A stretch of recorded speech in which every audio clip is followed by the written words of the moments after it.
Mid day মিলের অনিয়মের অভিযোগ তুলে স্কুলের সামনে অভিভাবকদের বিক্ষোভ। ড্রাফটিং দিয়ে অন্য স্কুল থেকে চলছে বিদ্যালয়ের কাজকর্ম, উপস্থিতি কম ছাত্রছাত্রীর, অথচ মিড ডে মিলে ভুয়ো উপস্থিতি দেখানোর অভিযোগ।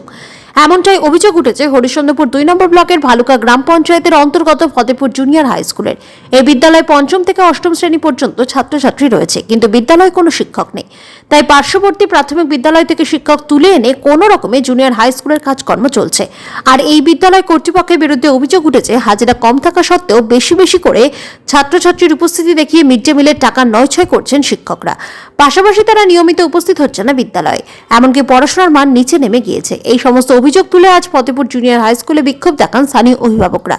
অভিভাবকদের বক্তব্য, স্কুলে নিয়মিত শিক্ষক নেই, মিড ডে মিল নিয়ে লাগাম ছাড়া দুর্নীতি করছেন শিক্ষকরা, নিয়মিত তারা স্কুলে আসছেন না। এই নিয়ে বারংবার স্থানীয় প্রশাসনকে জানিয়েও কোনো কাজ হয়নি, তাই তারা বিক্ষোভ দেখিয়েছেন। যদিও তাদের বিরুদ্ধে ওটা অভিযোগকে ভিত্তিহীন বলে দাবি করেছে স্কুল কর্তৃপক্ষ। ভারপ্রাপ্ত শিক্ষক অরিন্দম পোদ্দার বলেন, আমরা ঠিকমতো নিয়ম মেনে মিড ডে মিল করছি, যেরকম ছাত্রছাত্রী উপস্থিত হচ্ছে সেভাবেই আমরা রিপোর্ট করছি। অভিযোগটা এসআইয়ের সামনে জুড়বো, আর নাহলে তোমাদের 3 জনের নাম জুড়বো। এবার তোমরা 3 জনের 2 জন অবশ্যই ওদের আমরা নাম দিতে পারি না, যদি ওরা ক্লিয়ারেন্স দেয়।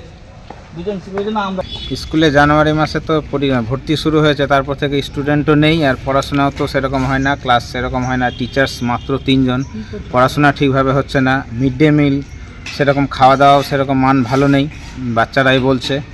আর মিড ডে মিলে শুনতে পেলাম যে মিড ডে মিলে আসছে, স্যারের মুখেই শুনতে পেলাম যে স্যাররা বলে 50 জন থেকে 100 জনের মধ্যে আসছে। সেখানে রিপোর্ট যা দেখছি, রিপোর্টে দেখা যাচ্ছে 200-রও বেশি।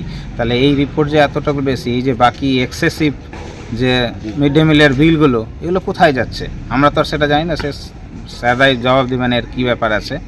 আর টিচার্স নেই, এত শিক্ষার মান নিম্ন হয়ে গেছে, স্কুলে আসতে চাইছে না, বাচ্চারা স্কুলমুখী নেই, বাড়িতে থাকছে। সেখানে আমাদের গভর্নমেন্ট বলছে যে স্কুল ছুট, বাচ্চাকে স্কুলে নিয়ে যাও, সেখানে দেখছি স্কুল থেকে বাচ্চারা বাড়িতে থাকে, স্কুলে আসতে চাইছে না, ক্লাস হয় না ঠিকভাবে, টিচার্স নেই, মাত্র 3টা টিচার্স। এই নিয়েই আমরা আন্দোলন।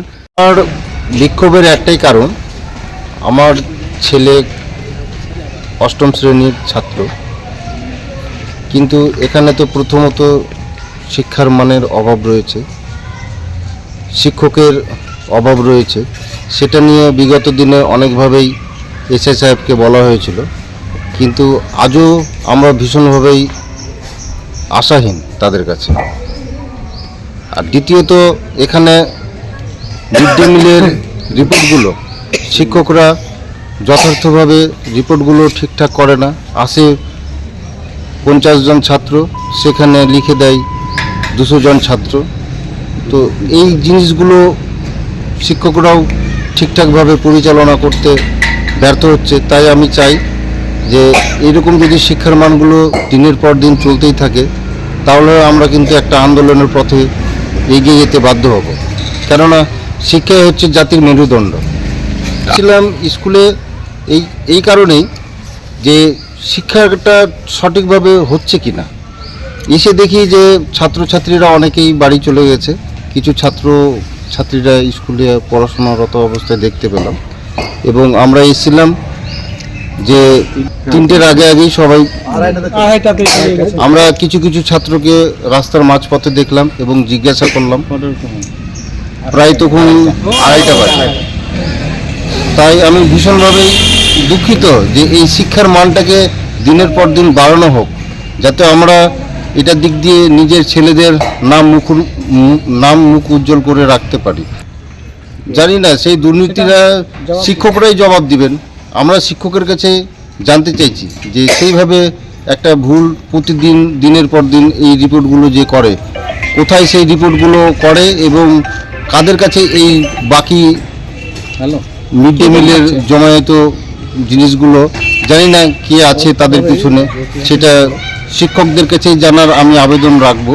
লিখিত অভিযোগ এই মুহূর্তে করানো হবে, বিগত দিনে করা হয়েছে, কিন্তু আমরা কোনো তার ফলপ্রসূ হিসেবে কিছু পাইনি। এইটা নিয়ে কিছু আমাদের আমরা সম্পূর্ণটাই যা করছি, আমরা সম্পূর্ণটাই যা আসে তাই চেষ্টা করছি, এবং আমরা আমাদের মতো চেষ্টা করেছি যতটা মানে এরকম ঠিক নয়। আমাদের যেদিন যেরকম যা আসে আমরা সেটাই করি এবং অ্যাক্টিভলি আমরা করার চেষ্টা করি। না, এটা সত্য নয়, আমরা যেদিন যেটা আসছে আমরা সেটাই করেছি। বলো। আমি অরিন্দম পোদ্দার, আমি টিআইসি, আমরা 3 জন।